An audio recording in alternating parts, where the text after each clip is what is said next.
All right. So, I mean, I kind of want to start at the beginning of the middle, which is where you go from being an actuary to a restaurant tech CEO, which either sounds like a story for a great success or a horrific disaster. And so, what possessed you, Sterling, to go Yeah. from one thing that you understood to one thing that you didn't? Yeah. That move was a really interesting one because I actually really liked my job. Like an actuary is like a lot of people make fun of this job. It's a combination of stats and finance. It's like the nerdiest thing you can do. But I really liked it. I liked the company I worked for. I had a great boss. I had super interesting customers. I had an expense account that no one ever really looked at. So it was a good gig. And then I left after 2 years, which many of my coworkers and friends were confused about. But I had the entrepreneurial itch. I mean, I was there for not more than 6 months, and I was already talking about, I wanted to start a company one day. And I think that it had always been there. I mean, even as a kid, I was more interested in playing games like Roller Coaster Tycoon and like managing a theme park than I was, playing Halo or a first person shooter. Like that entrepreneur part was like really in there from the beginning. And so I just wanted to start a company. I actually didn't care necessarily what the company did. I just wanted to start one. And as a 23-year-old in downtown Chicago with disposable income, I spent a lot of time at bars. And, I thought, I had a great idea that we could start a bar app, right? A place where you could order and pay for drinks on your phone and have it be brought automatically to your table or, available for express pickup at the bar. Now, a company obviously failed, but it was really just wanting to be an entrepreneur that kind of led me to that path. Talk to me about your relationship with failure because what I found in my own life is that like you have to love failure. You have to be attached to it. You've got to see it for what it is, which is an outcome. And you're able to learn from that outcome, both positive and negative. How did those first few failures impact how you decided to approach Chowly? It's the only reason Chowly started was because of failure.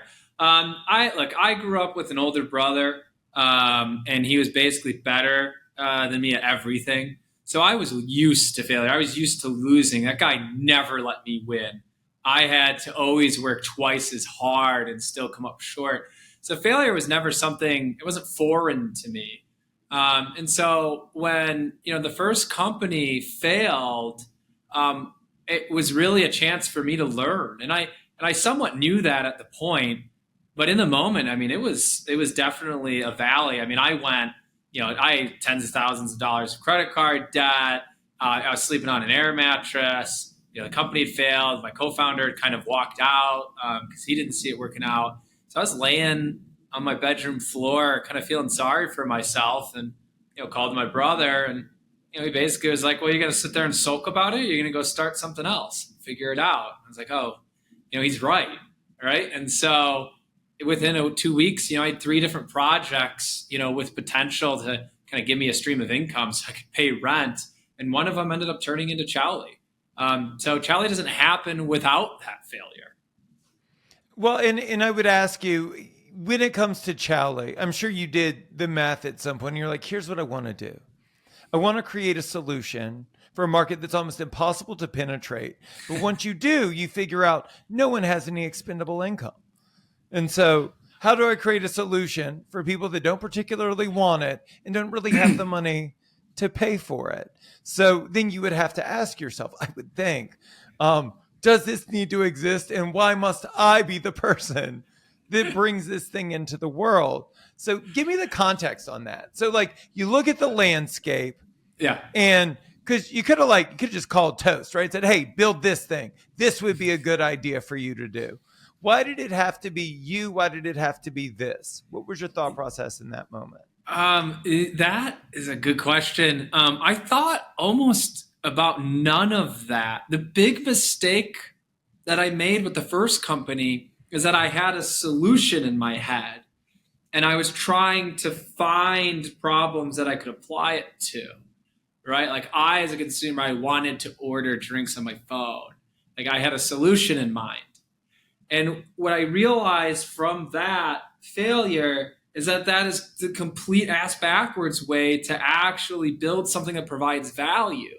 You actually need to chase the problems and have no clue what the solution is. And so what we did when we were working on Chowly is we were really chasing the problems, because the first problem was just that technology is just too damn hard for restaurants. I mean, this is back in 2016, mind you. And so I was like, well, why? Like, what's hard about it? Or like, why are you feeling this way? And you kind of dig down and you just realize that it's too complicated. It needs to be simplified. And the common use case that we were getting from these restaurants is that, like, well, it's the third party marketplaces. You know, I got to hire two kids from DePaul University to come and plop themselves in front of two computers and manually enter orders during my busy hours from 6 to 9 p.m. And so now I'm spending money on this labor to just do data entry, right? And so then I was like, okay, if I can solve that problem, right, that is going to provide value to the restaurant. And then that's how we built it, and that's really still how we build the product today. And then after you solve that problem, everything else is just another problem. The go-to-market, how do you talk to the restaurants? How do you convince them to spend money on something they may not understand? Like, you just continually kind of chase these problems, and it's really just how it's how you build the business. And then after a few years, what I realized is that most of our customers were entrepreneurs too. And so this thing that I had this deep passion for, of this entrepreneurship, I realized I could actually get from our customers, and I could potentially help them on their entrepreneurial journey. I love entrepreneurs. They work hard, they hustle, they're creative, they're not afraid of failure, all the things that I love. And so I kind of like fell into this hospitality industry and kind of fell into this entrepreneurship side of the industry that I love so much. Restaurant owners, I mean, by nature, myself included, we're not the easiest people to work with, right? We're not the most inviting. In addition to having low to no budgets, we're also not pleasures to work with. And I think a huge hurdle there is trust, and is building trust. And what's foundational to trust is understanding. And so I would ask you, like, there's so many tech bros that enter the industry, right? And they're like, I'm going to save you people, right? That have the same haircut. They look like me. We have the same haircut. But, the reason I bring it up is because what you possess is what I think most lack, which is curiosity, genuine curiosity, right? That you're not here to save us with this solution that is innately perfect from the outset. But like, you've spent a lot of years, despite how young you are, which I resent you for, despite how young you are, you have spent years becoming a student of the industry. And so I would ask you, what were the assumptions you had going into this about restaurant ownership and operations that were proven true and kind of proven wrong through the many years that you spent building the initial iterations of Chowly? Oh man, that's a good one. I mean, I think I came into the space as a student. The nice part about starting my career as an actuary is that as an actuary, even when you graduate college, you still have to keep taking exams. So you're taking like 2 exams a year. You have to study hundreds of hours for it. And so my brain has kind of always been conditioned for this learning, right? It's this eternal learner and doing that. And so when I came into the restaurant space, I was very open about what I didn't know and asked lots of questions. And I know that sometimes, especially the restaurant owners and operators that I talk to, would hear these questions in the back of their mind, like, this kid has no idea what he's talking about. How's he going to help me? But I always was very clear on what I did know. So I could go log into the back of their point of sale system, whether it was one of 9 different systems, and know exactly where to go, help them with their menu.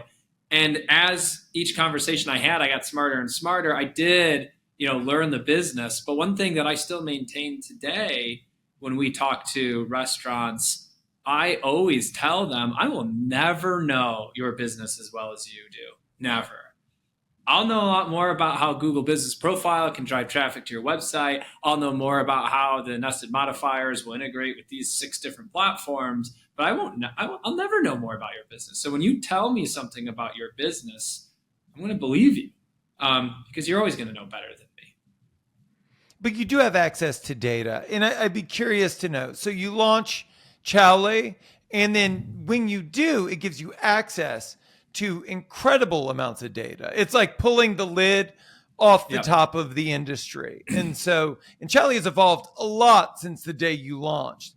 I would ask you, what were the ahas? What were the paradigm shifts when you initially started seeing that data come in? What were the symptoms of the problems? What were the actual problems? And where did you see opportunities? Oh man, there have been so many. Data's a wonderful thing. When you have a ton of it, it'll tell you a story about an industry, but it won't tell you the details of each individual store and each individual rooftop. I mean, I can look at the data and see that it was really tough on restaurants last year, right? Whether I look at our own data or some of the public data that's available from some publicly traded companies in the restaurant space. But that doesn't mean there aren't restaurants who are absolutely thriving last year and are beating the odds and are growing. And so the data can tell you a lot of things, but it won't tell you everything. And so when I think about like the paradigm shifts over the years, one of the most interesting things that we got to see at Chowly is we got to see the entire landscape of all of the marketplaces and delivery platforms. When we first started, Eat24 and Caviar, right, which aren't even companies by themselves anymore, they were leading the space. When we first started, Uber Eats wasn't actually a marketplace. It was just a guy with 20 subs and a heating lamp in his car driving around a corporate block. Like it was so early in space, and so we got to watch all of this. Like one of the best kept secrets in the industry is that DoorDash was really eating Grubhub's market share. Back in the day, this is all public now. We got to see that. And so we would be very interested to see it. And so when I saw that, you kind of see how the market was going. And then you saw the first bit of consolidation. And we're like, okay, we know the space is consolidating. So, I mean, that was a big paradigm shift for us, just watching this market mature and grow and consolidate and who those players were going to be. And that helped us help restaurants, because a restaurant may not have heard of DoorDash in their area, but they heard of Uber Eats. And we could tell them DoorDash is actually doing pretty well and could bring you some more sales if you're interested in adding it on and handling the commissions. So that was really helpful. And I think the other one, which is the true cost of third parties, it's not just your commission rate, right? Sometimes there's additional service fees being charged to your customers. There's chargebacks, the disputes. Sometimes there's payment processing. Sometimes they're covering part of your promotions, all of your promotions, or none of your promotions. And so like understanding the true cost, everyone likes to quote the 30% kind of as the full wrap commission rate. But if you were to really look at the deposits coming into the account, I know groups that are closer to 35 or 40% from all this extra stuff that gets put in there, and to give you the true cost. So those would be like 2 paradigm shifts that I think are top of mind for me that we got to see because of kind of the place that we sit in the space. I do think you sit in a really unique vantage point, and I think that you advocate on behalf of the restaurateurs. So if you were to advise the restaurateurs listening, how should they see third-party delivery? And is there a world that exists where it's not us versus them? Because I mean, the great irony is like these third-party delivery companies don't make any money either. So they charge us enough that we don't make any money. And then none of them are cash flow positive either. So how should we look at them? And is there, in your mind, from your vantage point, is there a holistic way for us to survive together? Yeah, it's the power of and. It's not or. It's not I should have my own first party ordering or I should have third party. It's and. And there's also a whole nother layer that these value these marketplaces provide just from their driver networks, right? Uber Connect and DoorDash Drive and Grubhub, they all have just the access to their driver networks, which can be incredibly valuable for a restaurant, even if they have their own drivers, that they can actually use them for overflow. This helps get them more orders and be able to satisfy more customers. Like there's a lot of places where it makes a ton of sense, but it has to be viewed as an incremental an incremental sales channel, and you have to understand that that commission is a marketing fee. That's your marketing budget. If you're doing $100,000 of sales on DoorDash and you have a 30% commission, you have a $30,000 budget for that channel for marketing. And that's pretty expensive for what you're getting. And so every incremental order you get as a business, whether you're in tech or restaurants or anything else, as you continue to get more and more aggressive on marketing and sales, each incremental one does become more expensive. That's a very natural kind of business methodology, and it's okay. But there are a lot of things that you need to be doing to ensure that it doesn't go from expensive and cross the line to unprofitable, right? And so that means you might need to inflate your prices on the third parties. You might use something like dynamic pricing, so you only increase them when you're busy. You might only put some of your higher margin items on there. You need to have someone watching your disputes if you're doing any type of volume. So, because the dispute rates on the third parties are 3 to 5 times higher than what you'd see on your first parties. And if you're not watching it, there's just this leaky bucket of another 1, 2, 3% of margin, which might be all of your margin walking out the door. And so it's just about being smart with these platforms. And if you are smart, it can be an expensive channel, but one that still provides a lot of value to your restaurant. I want to talk about sales and marketing tactics and techniques because I actually think this is an area where you truly shine. But I want to set the foundations by saying, generally, restaurant tech is a dumpster fire. As an industry, truly, owners and operators are just drowning in subscriptions for things that they either don't use or don't understand the true efficacy of like how to get the most out of it. Yeah. And so if we believe that that's true, which I think you and I are aligned on, one of the things that you've done really well is you position Chowly as a holistic sales and marketing tool.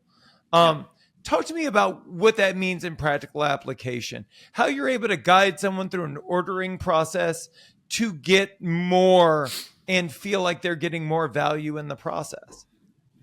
Yeah, I mean, it's one of the super early learnings that we had at Chowly, like literally day 2 of Chowly, is that one of the most valuable things that we can do for a restaurant is to do the work for them, right? It's not necessarily just a software that you provide to a restaurant if there's a large implementation process that requires them to go through a ton of steps, right? Because to your point, they don't have time for that. And they really shouldn't have to spend their time on it. To be honest, their time's much better spent, doing things that actually have to do with the food they're selling or the customers they have. And so that really is something that we've lived by for a long time. And especially our current, flagship product, our platform product that kind of is that holistic offering that you're talking about. Like we do so much of the work in there. Like we go into the Google business profile and update it for them. We go and make sure that the names are consistent across all of the locations because we know that helps with brand awareness on the SEO side. We go in there and make sure their primary category is set right because of the query parameters that Google uses. We make sure that their hours are always up to date because we already know them based off of integrating into the point of sale. And so it's really like doing all of these things for them so that they can get back to work. And that's a huge part of what we do through that implementation process If you can get us access to this system, we can clean it up for you and put this on as close to autopilot as we can and report the results back to you. So we're just like an employee that does the work and reports the results back to you. So everyone's being held accountable, and they're not the ones having to do 8, 10, 9 steps every single week just to cover some of these basics. One of the aha moments for me, I do a fair amount of coaching and consulting. And like one of the best pieces of advice I ever got was they said, nobody wants to buy more stuff. Like that's not it. Nobody wants to buy your stuff. The reason that they're paying you is because they have this desired outcome in their mind and they're paying you to get there faster. And so I say that because Chowly is a successful company. You guys have a great reputation and all of that.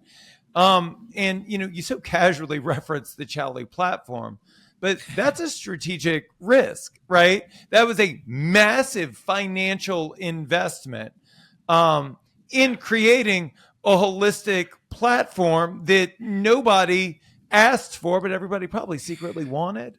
But had you polled your customers and said, hey, does more software sound good? They would probably be like, oh, no, thanks, I'm full. So before we even get into the software, I want to talk about the benefits, right? If what you sell isn't software, it's getting to their goals faster.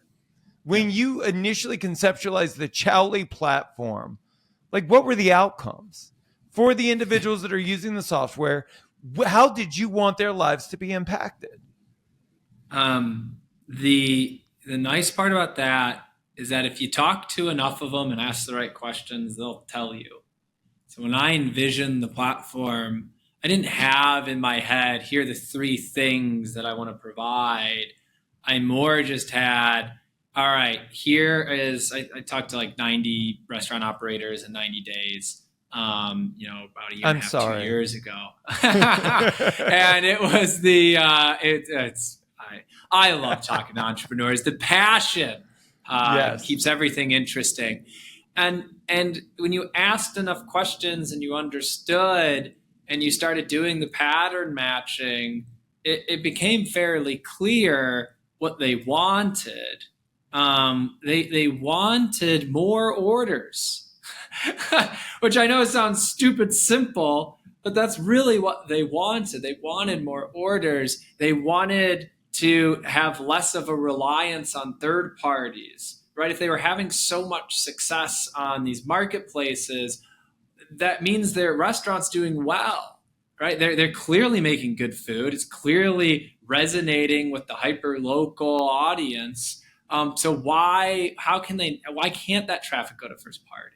And so that's what the platform is really kind of designed around, those 2 things. And then I got to kind of pair my experience with understanding that integration is actually how you get these 2 things, right? And so the platform is it's like 10, 11 products kind of like tied into one, but each one builds on top of the other and makes the other more valuable.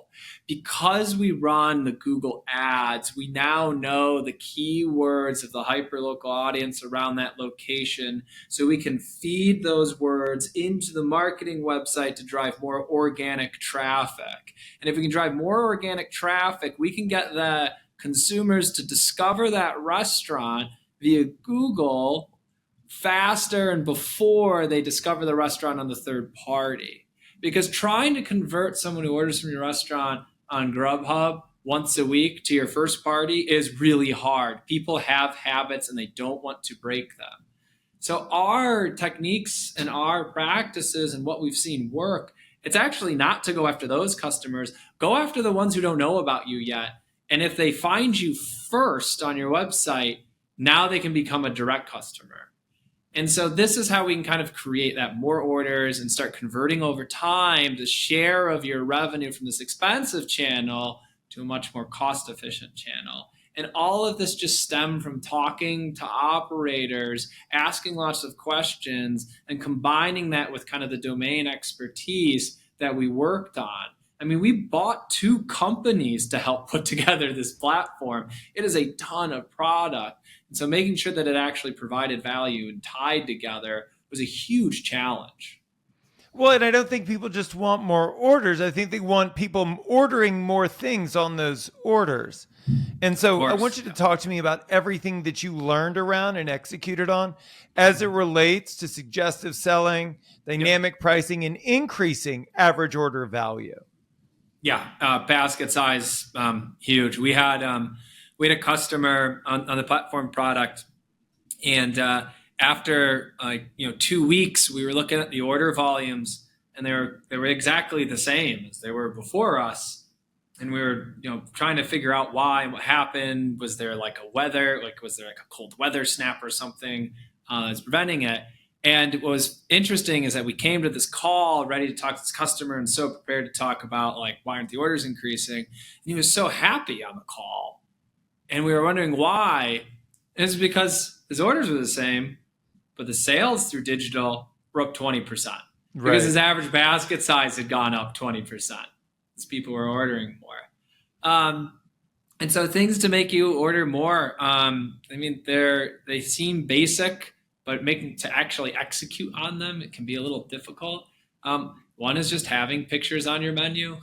Like, to be frank, like, I know it sounds simple, but I mean, there's a large swath of restaurants that don't have images of their food, and you don't have to hire a photographer to do this. You certainly can; they'll do a great job. But I mean, if you've got an iPhone and you've got portrait mode, you make sure you're in a well lit place, and those pictures will work. And so having pictures on there is number one. Number two is just having a friendly ordering site, so that like it looks nice. It's not a ton of clicks to go through.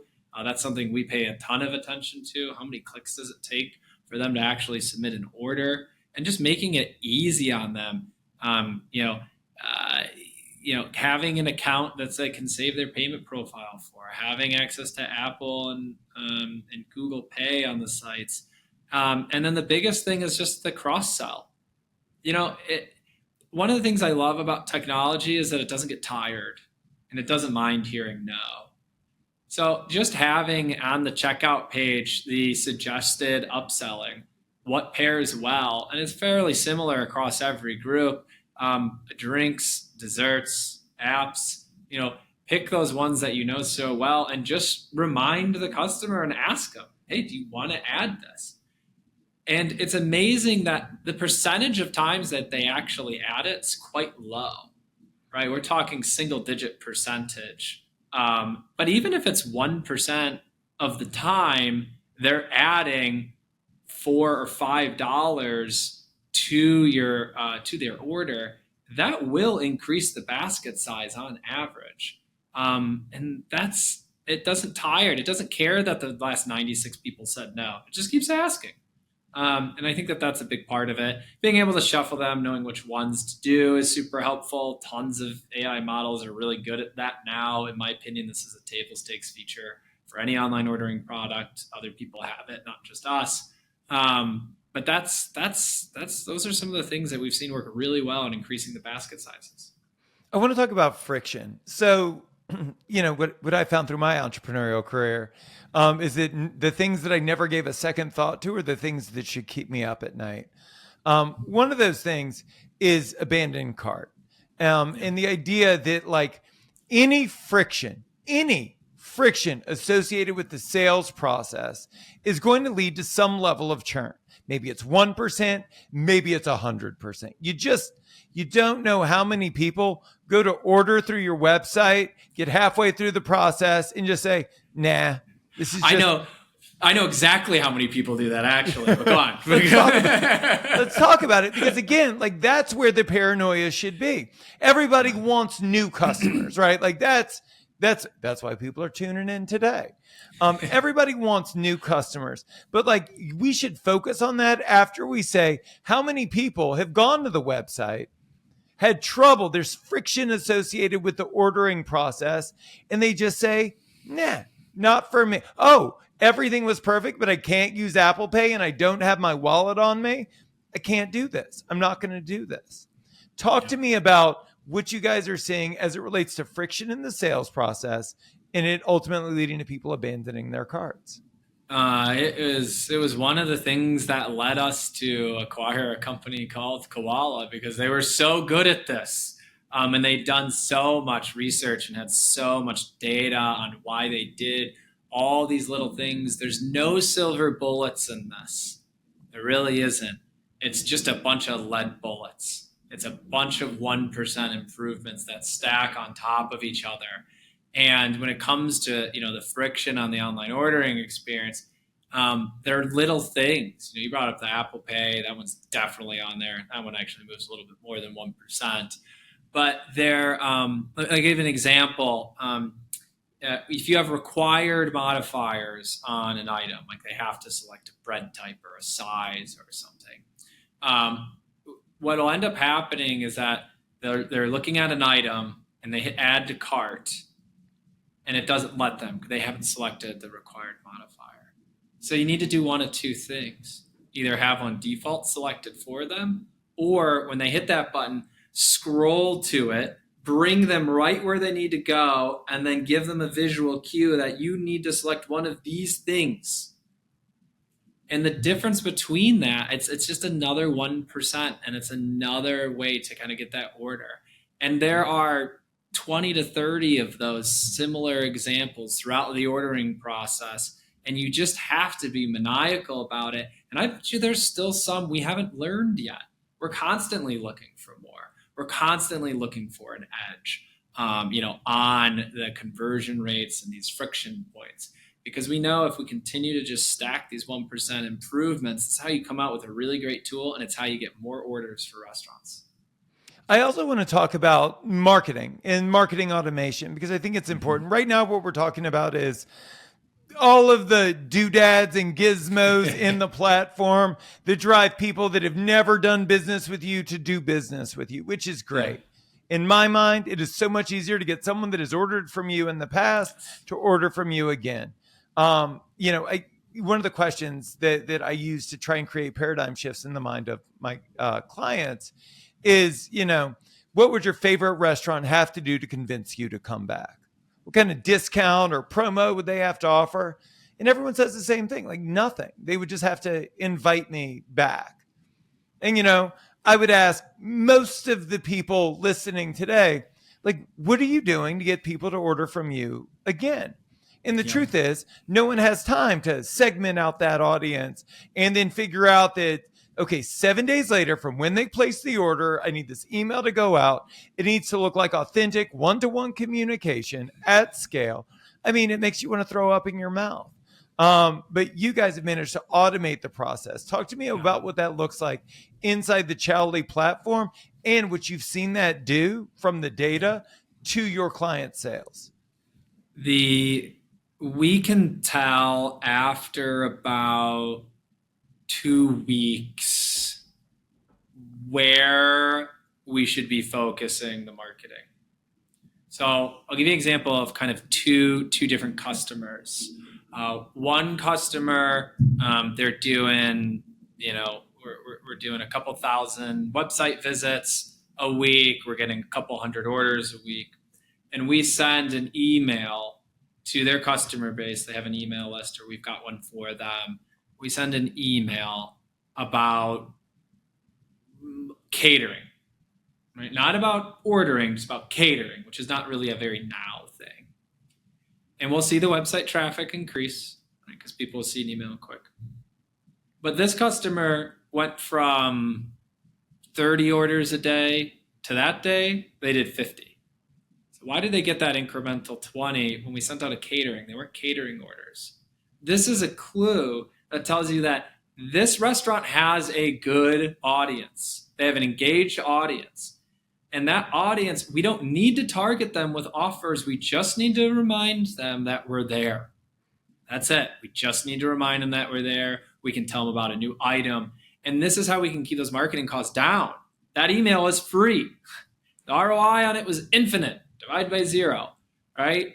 And you can see that in a lot of different ways. You can also see it within Google Ads. One of the things that I like about the platform is that we can see a Google ad and we can see exactly who clicked on it and ordered. But furthermore, we can see whether that was a new customer or an existing customer. And for this particular restaurant group, half of them were existing customers. Right. So this is how it's just getting in front of them and reminding them like, oh yeah, I like this place. I'm going to get them for lunch today. Right. And so getting one more order out of an existing customer. So for this group, we shouldn't be doing any meta ads, which we told them don't spend money because meta is much more of an awareness, creation. Like we just need to kind of get in front of them, and you can do that in more cost effective ways. Now, let me go to the other restaurant group. They're doing a ton of third parties. They're doing 600 orders a week on the marketplaces, and they're doing like 5, a day on their first party. And we're like, okay, there's a huge disparity here, and we're running kind of Google ads, and we're doing some emails, and we're not seeing the increase. Okay, this group has an awareness problem. People just literally don't know about them in that hyper local area. So let's figure out what are the people searching for. Let's dial in the hours.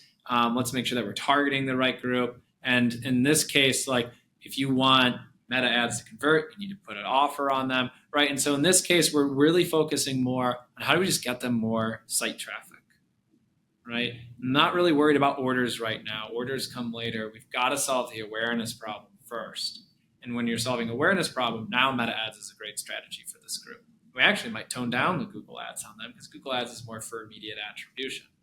So you kind of have to look at the restaurant and look at the hyper local for each location, because every location is different. And you kind of got to figure out where they are at on that digital marketing journey. And then we get to plug in the tactics that help them along the way. So here's what's exciting about what you just said. And I think very unique to you and your platform is, in restaurant tech, there's almost no personalization. Like Yeah. right? Like what one restaurant needs, every restaurant gets, because it's very easy to build it that way, right?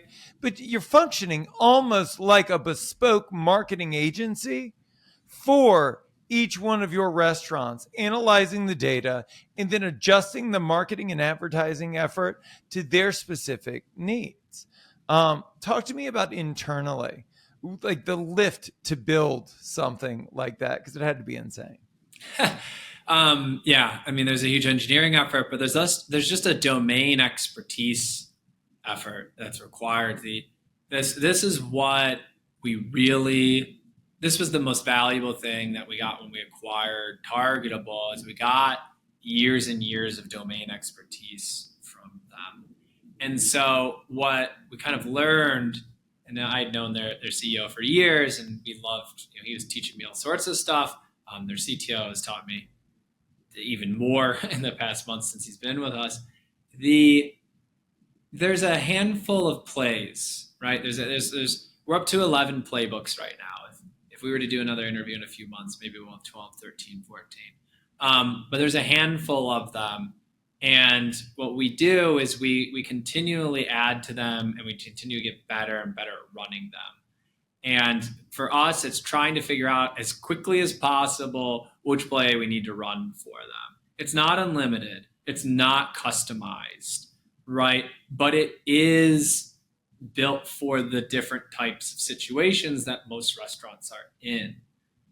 For example, like our websites that we build, it's not Squarespace. It's not Wix. It is not fully customizable, right? It doesn't do those things because it doesn't need to.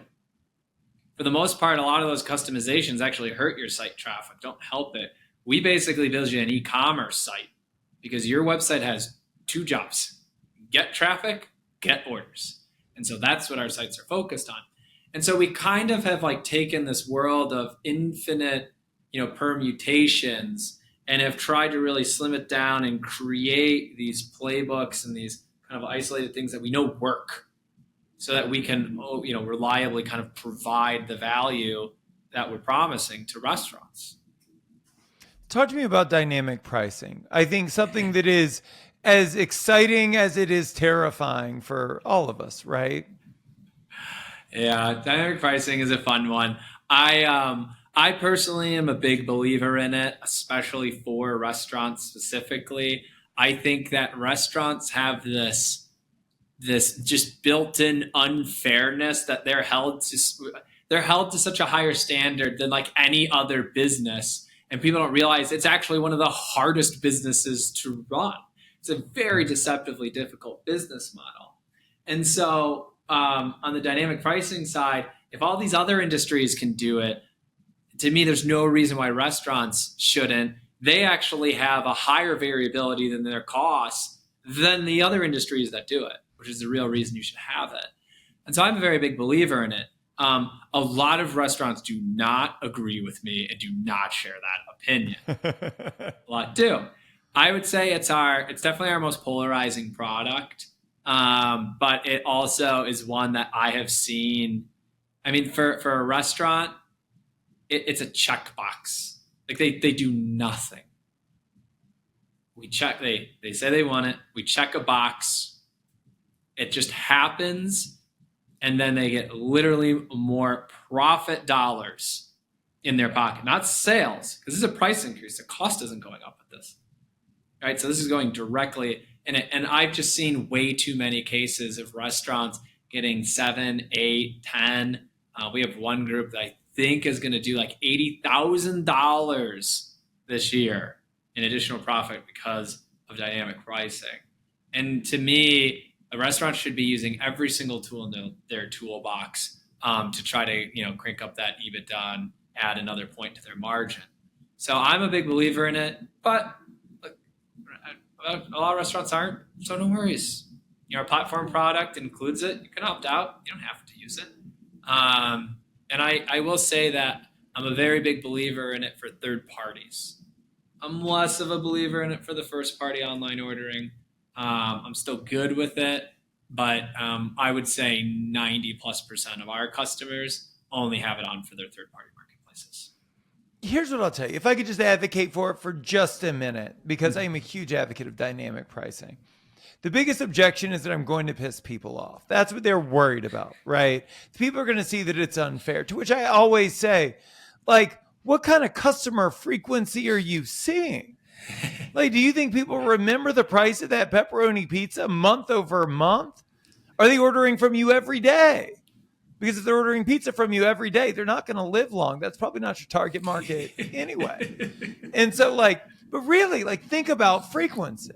I don't remember how much I paid for gas last week or the week before or the week before. And it's not because I'm independently wealthy. It's because I want gas. I need gas. I got to get somewhere. And so as it relates to dynamic pricing, I think that the biggest hurdle isn't logical. I think it's emotional. Yeah. Because I think that based on the average customer frequency that most restaurants are seeing, it is so unlikely that people would actually notice that it's ridiculous. And once they're there, intent is already high, so they're going to complete the purchase. That's just my 2 cents. I'll get off that soapbox. I'm with you. I'm really with you, and I'm in the same boat. I mean, if the cost, this is the thing with bakeries right now, the cost of eggs go up. I know a handful of bakeries who just increase their prices because they don't want to lose money. And as soon as you explain it to a customer, 9 out of 10 times, yeah, makes sense. Dude, I have coached literally hundreds of restaurants through price increases and given them the language that they would use to explain it to their customers, only for no one to say anything. No one notices.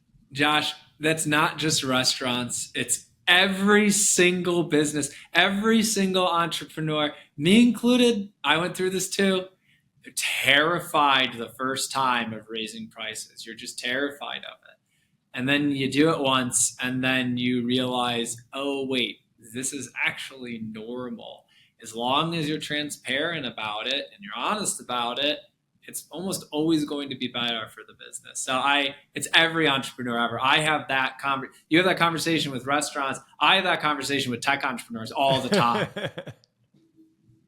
I want to give you the opportunity to flex a little bit, because here's the coolest thing I think about the whole situation. I consult for restaurants. I consult for SaaS companies that are trying to enter the market. Mhm. And when I talk to those SaaS companies, they say like, it's the easiest way to enter the market. And I say, it just needs to be free. Just make it free.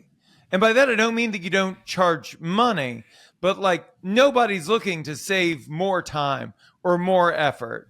Like either it's going to make them more money or it's going to save them more money. And it needs to be a significant margin above Yeah. whatever the software itself costs.